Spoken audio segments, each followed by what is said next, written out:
It's Hyp3r Halloween. Alright, you want to talk about bad movies? Let's talk about Slithis, or Spawn of the Slithis, as it's also known. Slithis is a 1978 monster movie that is light in action, but heavy on cheesy acting and rubber suits. It's a movie that doesn't stand out in terms of its acting, or even premise, but it falls into the so bad it's good category that I absolutely love. It's a throwback to sci-fi movies from the 50s, specifically ones that sees the creation of a monster due to man's experiments going out of control. But I'm getting ahead of myself. Let's talk about the plot of Slithis. We follow Wayne Connors, an amateur journalist / school teacher that wants to uncover the mysteries behind a series of dog mutilations. All these murders took place around a nearby canal. As Wayne begins the investigation, whatever's murdering the poor pooches steps its game up to people by killing a local couple. Connors decides to break into the crime scene and discovers a very strange substance. He takes a sample of this substance and goes to his science teacher friend to analyze. The science teacher comes back with the following. Apparently the substance that Connors found has never been seen before. It's both organic and inorganic at the same time. It's everything and nothing. Confused yet? His science friend also reveals that there was a nuclear reactor nearby that was leaking small radioactive byproducts into the lake.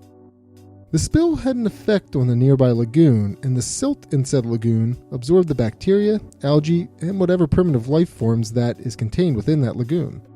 The silt then evolved into a protoplasm that took on the property of what it absorbed. It then mutated into something different, a strange organic mud, which of course conflicts with what was said before. This organic mud, though, was called Slithis. Apparently there was a scientist that worked at this nuclear reactor that continued to work on the Slithis substance. Eventually, the Slithis mutated into a creature that had an insatiable appetite for flesh. And, well, that's the core plot of the film. The rest of the movie is spent with Connors trying to devise a way to stop the monster.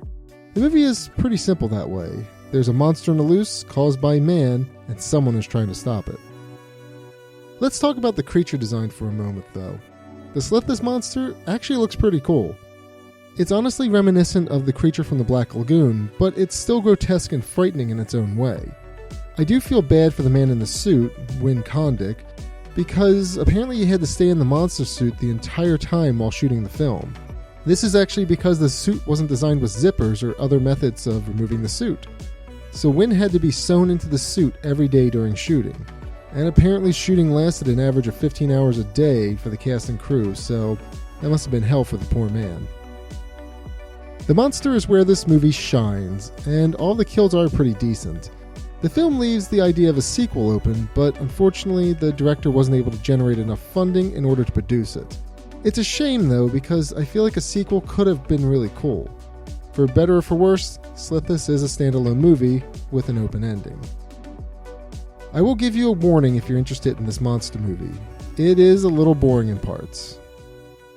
A lot of the monster's victims are introduced in the same scenes where they die, so there's no real emotional investment until our main cast of characters confront the monster. I also mentioned that the dialogue is cheesy, but it's also pretty bad at times as well, and same with the acting. Again, these are the types of movies that I love, so it works for me, but I figure it isn't for everyone. That being said, if you love B-horror movies with cheesy dialogue, bad acting, and a cool monster, then you'll probably like Slithis.